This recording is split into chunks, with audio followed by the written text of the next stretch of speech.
Everyone in the room froze the moment it happened. A handshake, just a simple handshake. Yet what followed was so shocking, so humiliating, that even the security cameras seemed to blink in disbelief. A CEO with power dripping from every word, an investor with dignity stronger than steel, and a moment that would flip an entire company upside down. What you're about to hear isn't just a story. It's a reminder that arrogance can collapse overnight, and respect is a currency richer than money. So before we dive in, make sure you like the video, subscribe to the channel, and hit that bell icon, because you do not want to miss stories that open eyes and shake hearts. The sunlight spilling through the tall glass windows of Sterling Apex Industries made the lobby look grand enough to be a palace. Employees walked with quick steps, voices low, the air sharp with the scent of polished floors. In the middle of this bustling corporate world, Daniel Mercer stepped in with a calm confidence. Clean suit, steady breath, and a folder tucked neatly under his arm. He wasn't flashy, he wasn't loud, but he carried an aura that made people pause just long enough to wonder who he was. Daniel had come with purpose. Sterling Apex was one of the city's most dominant companies, known for innovation, wealth, and a CEO who took pride in her ironclad reputation. Victoria Hale, famous for her intelligence, infamous for her ego. For months, Daniel had been emailing, calling, requesting a chance to meet. When her assistant finally invited him, he saw it not as a favor, but as an opportunity to bring life-changing investment into struggling tech firms depending on him. As he approached the receptionist, his warm smile immediately set him apart from the stiff atmosphere around him. "Good morning. I'm here for an 8:30 meeting with Ms. Hale." The receptionist checked her monitor, nodded politely, and guided him toward a pristine waiting area outside the CEO's office. The hallway felt silent enough to hear your own heartbeat. Framed photos of Victoria lined the walls, shaking hands with world leaders, cutting ribbons, receiving awards. Her shadow hung in the air even before she stepped out. Daniel adjusted his tie, steady and patient. He believed in respect, in professionalism. Even if people talked about Victoria's cold attitude, he chose to expect the best. After all, every partnership started somewhere. But the moment the office doors opened, it became clear this wouldn't be one of those partnerships. Victoria Hale walked out like she controlled the temperature of the building. Her heels clicked sharply against the tile floor, every step a statement. She glanced at Daniel, not with curiosity, not with interest, but with a quick, dismissive scan, as if analyzing whether he belonged in her polished world. Daniel stood, smiled, and extended his hand. "Good morning, Ms. Hale. Thank you for meeting with me." She didn't take it. She didn't even pretend to consider it. Instead, she stared at his hand as if it were an insult. Her assistant looked up nervously. Daniel's smile faded just a little, but his posture remained steady. He wasn't the type to show hurt easily. Victoria exhaled sharply, a sign meant to make the whole hallway feel smaller. "Reschedule his meeting," she said, waving her hand as if brushing away dust. "I don't have time for this." The assistant blinked, confused. "But Ms. Hale, I said reschedule," Victoria snapped. Then, with a pointed glance in Daniel's direction, she added, "And next time, please verify that visitors fit our company's profile before approving appointments." The words were soft enough to sound professional, but sharp enough to cut deep. A quiet discomfort rippled through the hallway. Even the security guard at the end of the corridor shifted his gaze, knowing exactly what Victoria meant, but unable to say a word. Daniel slowly withdrew his hand. He didn't raise his voice. He didn't show anger. His restraint, his grace, became a silent strength that surprised even Victoria's assistant. "I see," he said calmly. "If you reconsider, I'll be available." Victoria didn't respond. She turned and walked into her office, the door closing behind her with the cold finality of a judge's gavel. The assistant approached timidly. "Sir, I'm so sorry. I don't understand why she." Daniel offered a gentle smile, a kindness that softened her guilt. "You did your job. No need to apologize." He gathered his folder and left the sleek hallway, walking through the grand lobby with steps steady as ever. Outside, the wind greeted him, cool and refreshing, freedom from the suffocating ego he had just faced. But someone else had witnessed everything. Across the lobby, leaning against a column with a notebook pressed to her chest, stood journalist Mia Jennings. She had been waiting for her own appointment with a Sterling Apex executive when she saw the entire scene unfold, From the moment Daniel extended his hand to the moment Victoria dismissed him like an interruption. Mia recognized Daniel from a finance summit months earlier. She admired his calm thoughtfulness then, and seeing him treated unfairly now made her chest tighten with frustration. She followed him outside and called out, "Daniel? Daniel Mercer?" He turned, surprise flickering across his face. "Mia? From Horizon News." She nodded, offering a sympathetic smile. "I saw what happened. Are you okay?" Daniel hesitated. "I'm all right. Some meetings just end sooner than expected." Mia could see he wasn't angry, just disappointed, but dignified. "If you ever want to talk about it, confidentially or publicly, I'm here." He appreciated her sincerity. "Thank you, Mia. Really." They didn't know it yet, but their brief exchange was the first crack forming in Victoria Hale's empire. Because inside Sterling Apex, the board of directors had already placed Daniel's name at the top of their list for potential partnerships. His reputation, influence, and investor network were exactly what the company needed. And by the next morning, Victoria would be forced to face the truth. She hadn't turned away just a man. She had turned away the very lifeline her company needed.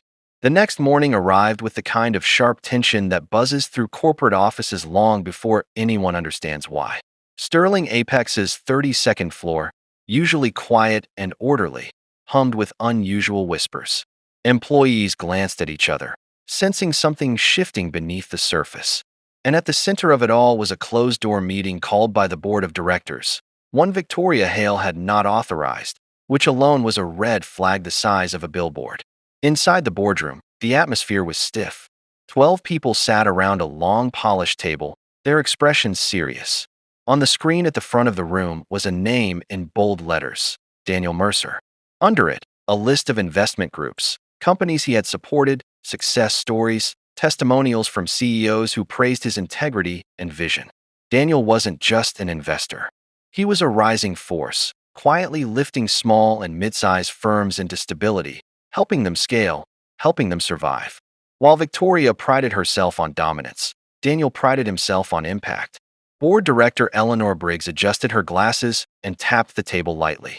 "We need him," she said, her voice steady. "We've been reviewing his portfolio for 3 weeks.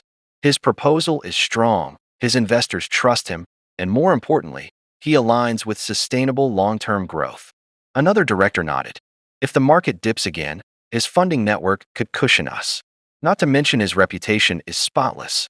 "And yet," added the CFO with a sigh, Victoria ignored the meeting. She didn't ignore it, Eleanor corrected. She rejected him at the door. A heavy silence fell. Everyone in the room knew Victoria's talent. She was brilliant, no one questioned that. But brilliance doesn't erase flaws, and one flaw had begun to grow louder: her ego.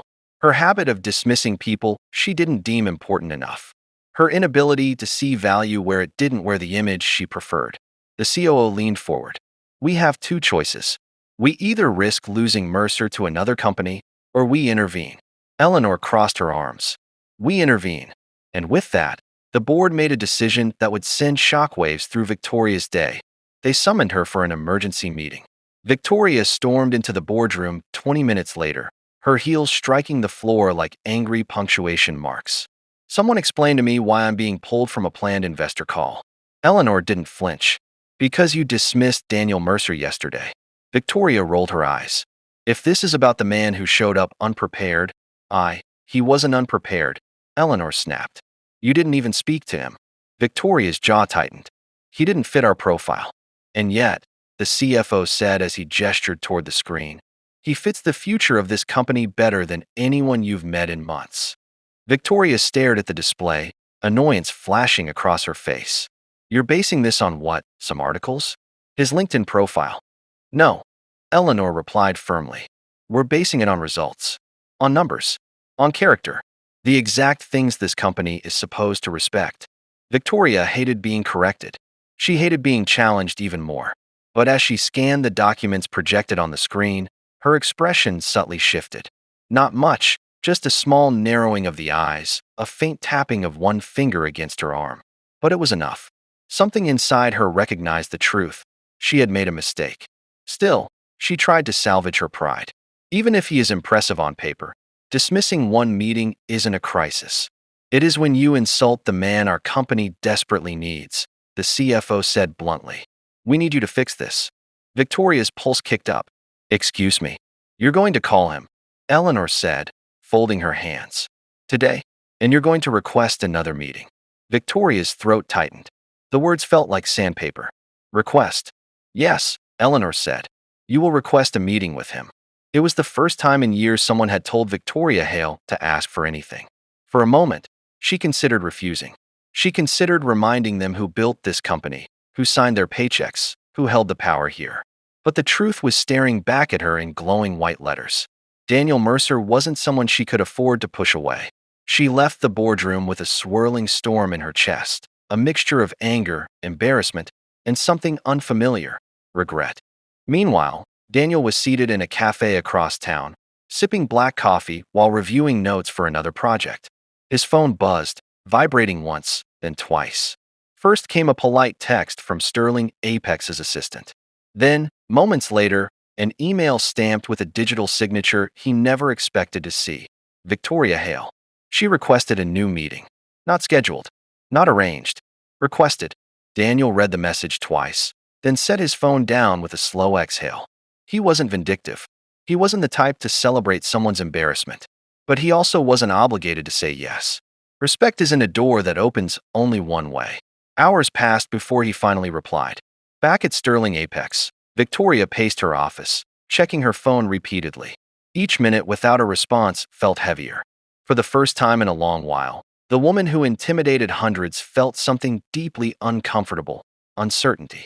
When Daniel's message finally arrived, she opened it quickly. Thank you for reaching out. I'm available tomorrow morning at 10. A simple message. Professional. Polite. But Victoria could feel the unspoken truth beneath it. She wasn't in control this time, and that terrified her more than she cared to admit. The next morning arrived with a soft drizzle coating the city, turning the sidewalks glossy and reflective like sheets of glass. Daniel stepped out of the rideshare car in front of Sterling Apex Industries, the same building where he had walked out humiliated just 2 days earlier. But today, his steps were steady and unburdened. He wasn't returning for revenge or validation. He was returning because he believed in opportunity, in second chances, and in the possibility that professionalism could still rise above pride. Inside the lobby, a wave of hushed whispers swept across the room when he entered. Employees recognized him. Yesterday's board meeting had leaked through the office grapevine faster than a rumor at a family wedding. Everyone knew the CEO had been ordered to meet the investor she'd dismissed. And now, seeing Daniel walk in with quiet confidence, the staff exchanged glances filled with curiosity, sympathy, and, for some, a bit of inspiration. This time, the receptionist stood up immediately. Mr. Mercer, welcome back. Ms. Hale will see you shortly. Please make yourself comfortable. Daniel nodded politely and took a seat. He didn't need fanfare. He didn't need apologies.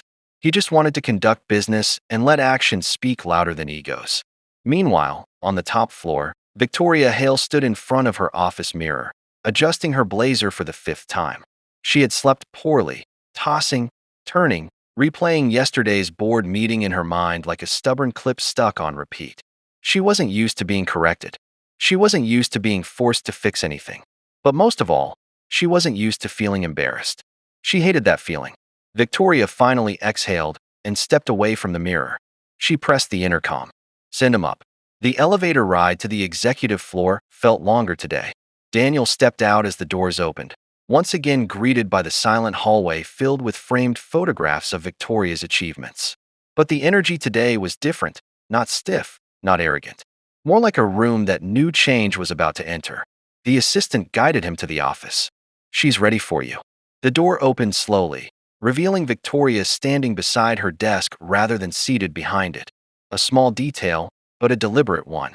She wanted to appear approachable, though her stiff posture betrayed her discomfort.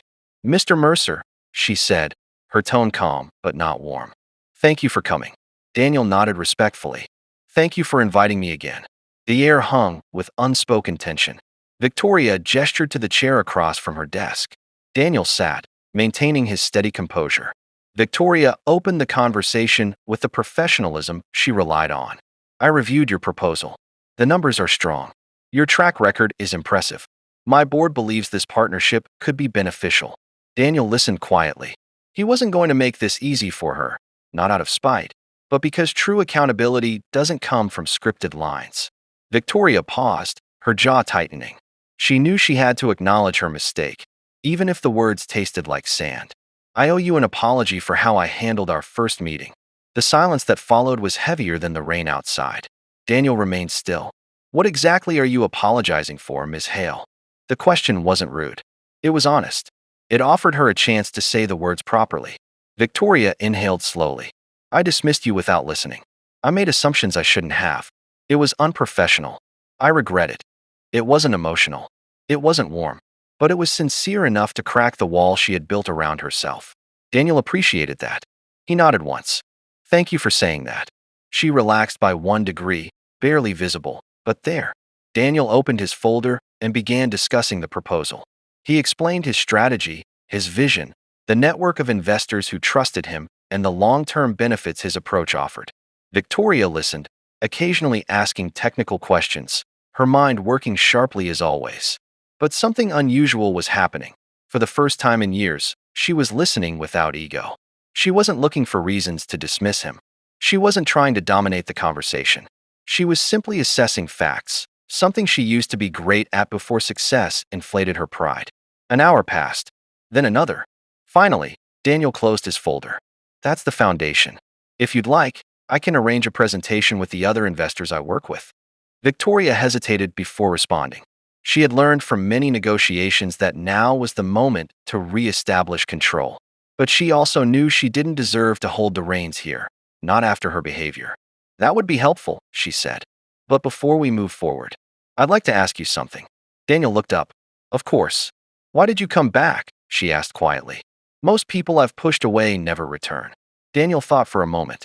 Because walking away teaches nothing, and staying angry changes nothing. If I believe in a proposal, I stand behind it. And if I believe people can grow, I give them room to do it. The words weren't designed to sting, but they did. They pierced through a layer of pride Victoria had carried for years, a layer hardened by stress, pressure, and self-imposed expectations. For the first time in a long while, she didn't know how to respond. Outside the office, employees moved through their day unaware of the shift unfolding inside. But change doesn't always announce itself loudly. Sometimes it starts with a quiet moment, one person choosing patience, another choosing humility. As the meeting wrapped up, Daniel stood. I'll have my partners reach out by tomorrow. Victoria extended her hand, this time fully, deliberately, sincerely. Daniel looked at it for a heartbeat, then shook it with calm dignity. This time, the handshake wasn't refused. This time, the handshake symbolized something different. Respect. Not demanded, not forced, earned. And while neither of them knew it yet, this meeting would ignite a transformation far larger than a simple partnership. Because when a powerful person learns humility and a patient person teaches by example, an entire world begins to change. The following week unfolded like a slow-building suspense film, quiet moments layered with tension, unspoken realizations, and a company gradually shifting its attitude as eyes began turning toward Daniel Mercer. His name echoed in conference rooms, hallways, internal memos, and whispered conversations by the coffee machine. Employees who once followed Victoria's rigid culture suddenly found themselves reconsidering what real leadership looked like. For the first time in a long while, the queen of the highest floor wasn't the center of attention. Daniel was. But Daniel didn't seek attention. He spent the next few days coordinating with his network, arranging investor calls, and preparing a presentation that could potentially reshape Sterling Apex's future. He didn't flaunt his importance, didn't rub his influence in anyone's face. He simply worked, with efficiency, clarity, and quiet strength. Meanwhile, something unexpected was happening on the 45th floor. Victoria Hale, once the embodiment of unshakable arrogance, found herself pausing throughout her day, thinking, reflecting. She would catch herself remembering the moment she rejected Daniel's handshake, the subtle disappointment in the assistant's eyes, the silence of the hallway. She remembered how confidently Daniel spoke in the second meeting, how he maintained grace even after her disrespect. The more she replayed it, the more she felt a prickling discomfort under her skin. It wasn't guilt alone, it was something deeper, A realization that her success had slowly twisted her into someone she didn't recognize anymore. Someone who used her power like a shield. Someone afraid to appear wrong, weak, or human. For years she justified her harshness as efficiency, her cold tone as professionalism, her dismissiveness as high standards. But now, with Daniel standing as a mirror, she saw her reflection clearly for the first time in a long time. And she didn't like what she saw. On Thursday morning, as the final investor meeting approached, Victoria found herself pacing in her office. Her assistant entered with a tablet. "The conference room is being set up, ma'am. The board will arrive in 20 minutes. Victoria nodded. "Has Mr. Mercer arrived yet?" "Not yet, but his team is on the way." The assistant hesitated before leaving. For years she had served Victoria with fear in her eyes, never wanting to say the wrong thing. But today, something weighed on her expression. Victoria narrowed her eyes. "Do you need something?" The assistant swallowed. "Ma'am, I just wanted to say I'm glad you agreed to give him a second chance. It sets a good example." Victoria blinked, startled by the comment. No one ever spoke to her like that. Honest, brave, unfiltered. The assistant quickly lowered her gaze. "I apologize if that was out of line." Victoria's voice softened, surprising even herself. "No, it wasn't." The assistant left, and Victoria sank into her chair, affected more than she cared to admit. At exactly 10 o'clock, Daniel walked into the building. He carried no anger, no grudge, only a strong sense of purpose. Employees greeted him politely, some warmly, a sign that word of his respectful conduct had spread. He stepped into the conference room with the calm of someone who understood his value but didn't need to boast about it. Around the long table sat board members, analysts, and key executives. Victoria entered shortly after, her expression composed but slightly humbled. Daniel's team set up the presentation, and as the lights dimmed, he began speaking. His voice carried clarity, conviction, and a vision that didn't rely on theatrics. He explained market trends, outlined long-term strategies, showed projections that were realistic yet promising, and highlighted success stories from companies he had previously lifted. Every statistic, every graph, every story painted Daniel as a man who built bridges, not empires. He didn't dominate markets, he nurtured them. He didn't crush competition, he elevated potential. Victoria listened intensely. The Daniel she had dismissed was nowhere in her mental image now. The man she once judged unworthy of her time was now speaking with an expertise that eclipsed her own.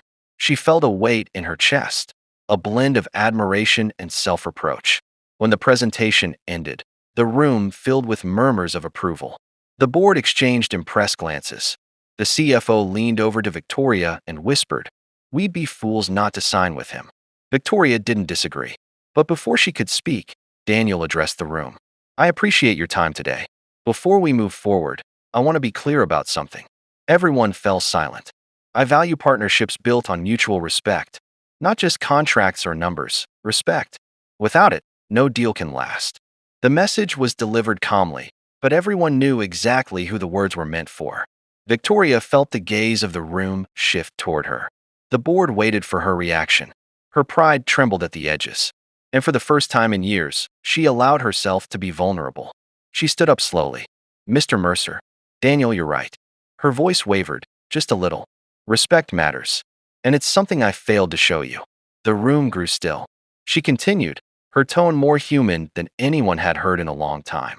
"I'm not proud of how I handled your first visit. I let my ego get in the way of an opportunity, not just for the company, but for myself."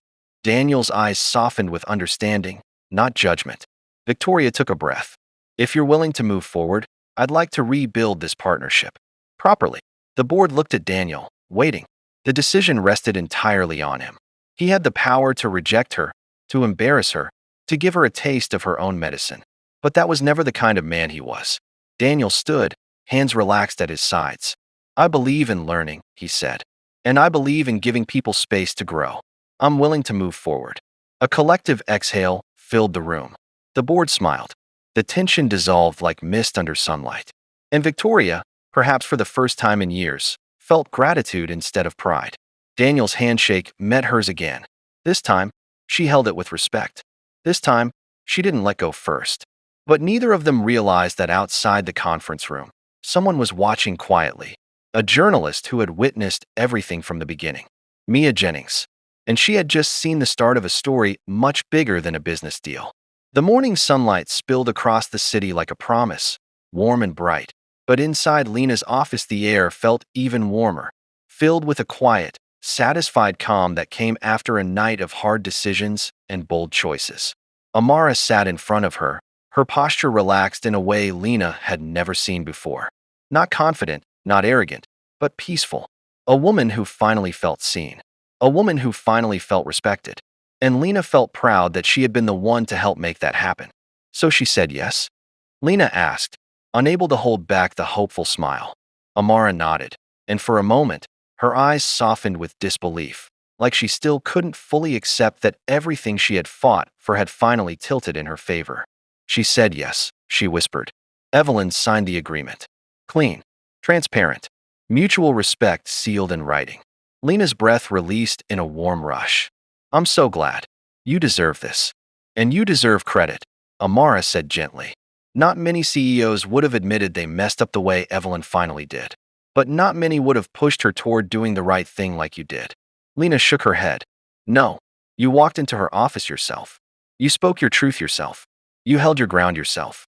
I just helped you open a door. You're the one who stepped through it. The two women shared a quiet smile that carried the weight of everything they'd survived. Humiliation, anger, misjudgment, second chances, transformation. It felt like two chapters closing and one new chapter opening. And for the first time, the new chapter didn't feel uncertain or frightening.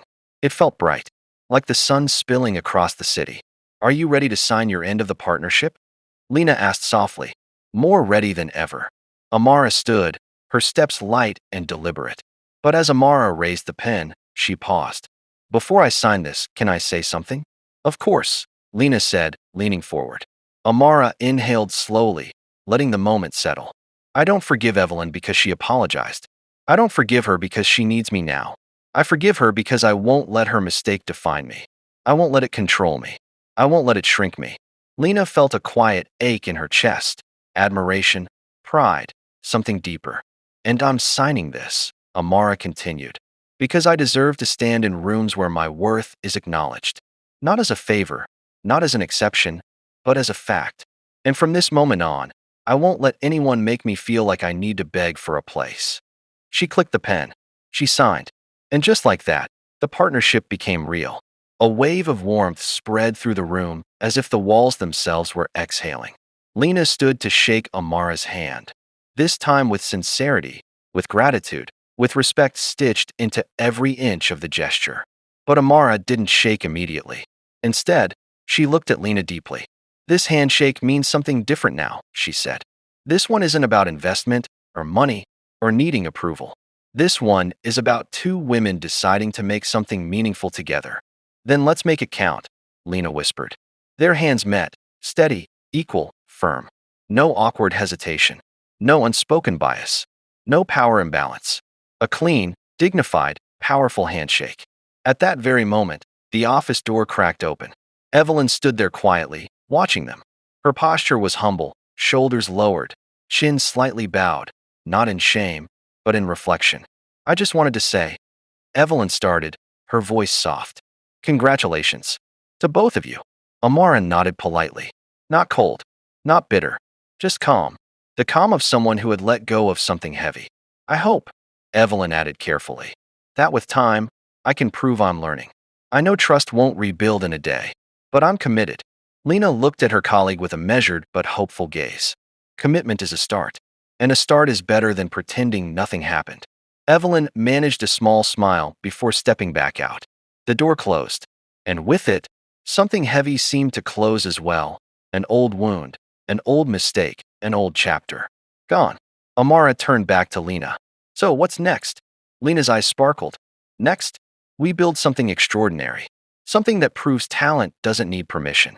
Something that proves value doesn't depend on where someone comes from or what they look like. Something that proves respect, once given, grows. Amara laughed softly, feeling the relief settle into a gentle, glowing confidence. Then let's get to work. That afternoon, the two women walked into the main boardroom together. As the door swung open, the entire room turned toward them. not with skepticism, not with dismissal, but with anticipation. The atmosphere felt different now, like every pair of eyes was acknowledging the shift. Not because of drama, not because of scandal, but because power had been reclaimed. And not through revenge, but through dignity. They sat beside each other, their chairs perfectly aligned. The presentation screens glowed. The contracts lay neatly arranged. The investors murmured eagerly. The room was ready. Lena glanced sideways at Amara, who sat tall, composed, glowing with quiet strength. "You ready?" Lena whispered. Amara smiled, not the polite smile she'd worn the first time, but the real one. Confident, unshaken, whole. "Now," she said softly, "I am." Lena tapped the microphone. The room fell silent. "Thank you all for joining us," she began. "Today marks a new beginning. A partnership built not on convenience, not on desperation, and not on ego, but on talent, vision, and respect. And you are about to witness something powerful." A murmur of excitement rippled across the table. Amara leaned forward, her voice steady and warm as she continued. "And before we begin, I want you all to know something. Success is not defined by who allows you into the room. It's defined by what you bring with you when you walk in." The room erupted into applause. Not forced, not hesitant, but real. A beginning that had once seemed impossible had finally taken shape. And as the presentation began, two women standing side by side, equal in presence, equal in purpose, equal in respect. The world outside the boardroom went on as usual. But inside, something had changed. A hand refused. A lesson learned. A future reclaimed. A story rewritten. Not through anger, but through growth. Not through vengeance, but through dignity. And sometimes, dignity is the strongest victory of all.